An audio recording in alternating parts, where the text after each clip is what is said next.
Lah, ingatkan power sangat. Sembang bukan main lagi. Sembang nak menang 7-0 lah, 6-0 lah. Last-last menang 1 biji je. Okey. Yes, Malaysia kalah dengan Indonesia dalam futsal. Okey, ini adalah futsal ASEAN Championship tahun 2026. Okey, satu kekalahan yang bagi aku kekalahan yang biasa-biasa je lah kan. Okey, sebab yelah 1-0 je, tak adalah malu sangat. Tak adalah kena bantai ke, kena aibkan ke apa ke kan. So still Malaysia team gave a good fight lah.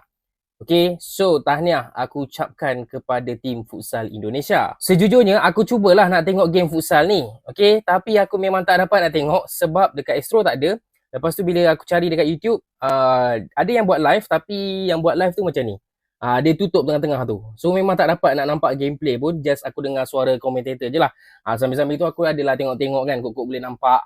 Kok-kok adalah gol kat belah kanan ke, belah kiri ke. Tapi disebabkan game ni tak ada rancak sangat. Ada try, yes. Player Malaysia ada buat percubaan. Player Indonesia pun ada buat banyak percubaan. Tapi disebabkan tak ada gol, tak banyak gol, tak berpesta gol, maka tak rancak sangat lah. Aku pun sambil-sambil tengok futsal tu, tengok juga buat benda lain, buat juga kerja lain kan. So dengan kemenangan Indonesia ni, korang boleh tengok yang Indonesia sekarang dah dapat 6 poin sama dengan Australia. Malaysia masih lagi telur ayam termasuk Brunei. Tapi kau tengok Brunei, negatif 19. Apa sudah jadi? Okay, negatif 19. Malaysia negatif 2 sahaja. Sebab sebelum ni kalah dengan Australia 1-2, lepas tu kalah pula dengan Indonesia 1-0. Agak tidak bernasib baik lah. Kenapa Brunei sampai negatif 19? Game pertama kena bantai dengan Indonesia 6-0. Game kedua kena bantai pula dengan Australia 1-13. Memang sangat-sangat memalukan lah keputusan ni kan. Tapi tak apalah, budak-budak Indonesia, budak-budak Brunei aku tak rasa berminat sangat dengan futsal dan juga bola sepak ni. Jadi untuk Malaysia ini adalah satu tugas penting, bukan sahaja untuk kalahkan Brunei, tapi get a good win lah. Kalau kau struggle menang 1-0 je dengan Brunei, bagi aku agak kurang memuaskan lah. Okay, sebab ranking Brunei ni memang jauh di bawah.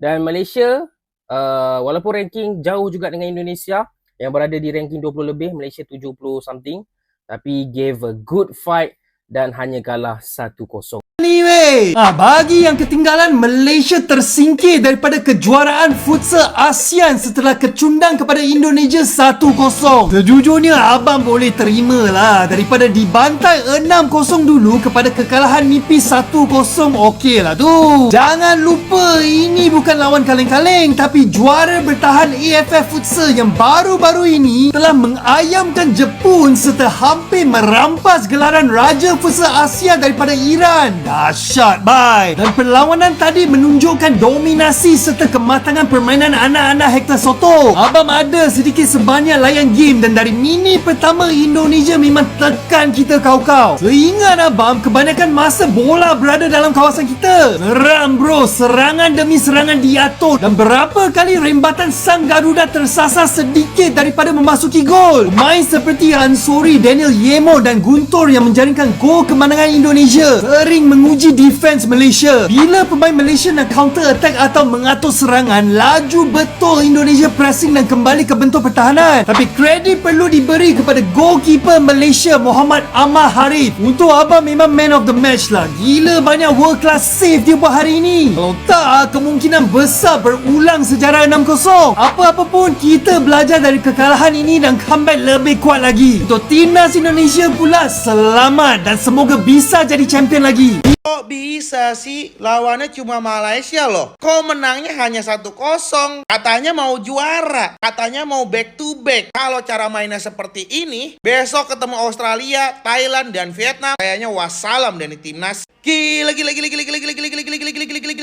Timnas Indonesia akhirnya resmi lolos ke semifinal Piala AFF Futsal setelah berhasil mengalahkan Timnas Malaysia dengan skor tipis 1-0. Gol sematawayang Timnas Indonesia dicetak oleh Guntur Sulistyo yang memecah kebuntuan Timnas Indonesia pada pertandingan sore hari ini. Sepanjang pertandingan, Timnas Indonesia terus menekan pertahanan Timnas Malaysia. Namun, sampai dengan bunyi peluit tanda berakhir pertandingan, skor masih sama 1-0 untuk kemenangan Timnas Indonesia. Untuk saat ini, Timnas Indonesia berada di posisi kedua klasmen sementara di bawah Australia yang menang selisih gol dari Timnas Indonesia. Pertandingan penentuan akan dilaksanakan besok antara Timnas Indonesia versus Timnas Australia. Waktu kick off pada pukul 12.30 WIB. Siapakah yang layak menjadi juara grup di ajang ASEAN Futsal Championship 2026? So, menurut kalian gimana? Coba komentar di bawah. Let's go! Lawan lapis 2, lapis 3 aja, Timnas Futsal Malaysia belum mampu mengalahkan Timnas Indonesia. Apalagi Timnas Indonesia pakai pemain lapis satunya guys. Udah.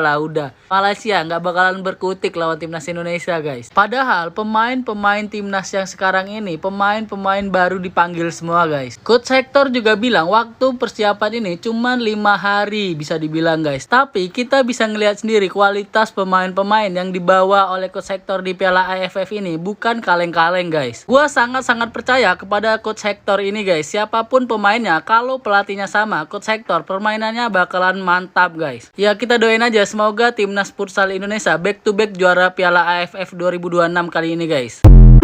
Fauzan kali ini coba mencari kesempatan untuk membuka tahanan. Tendangan berbahaya Chris Daniel Yemo pada musim sebelumnya. Dan saat ini Guntur Ariwibowo jadi pemain andalan juga dari BTS.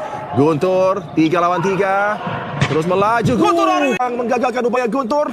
Paketannya ini adalah paketan pertama mereka seperti awal babak pertama juga. Kembali ancaman dari Guntur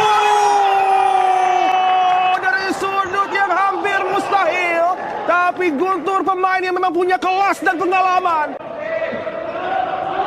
Terus melaju, tendangan keras dari Agariansyah. Gawang.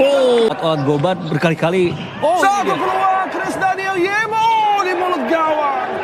Yogi, bola diangkat berbahaya. Muhammad Sanjaya dan kawan-kawan coba untuk mencari cara mencetak gol. Peluang didapat, tendangan berbahaya dari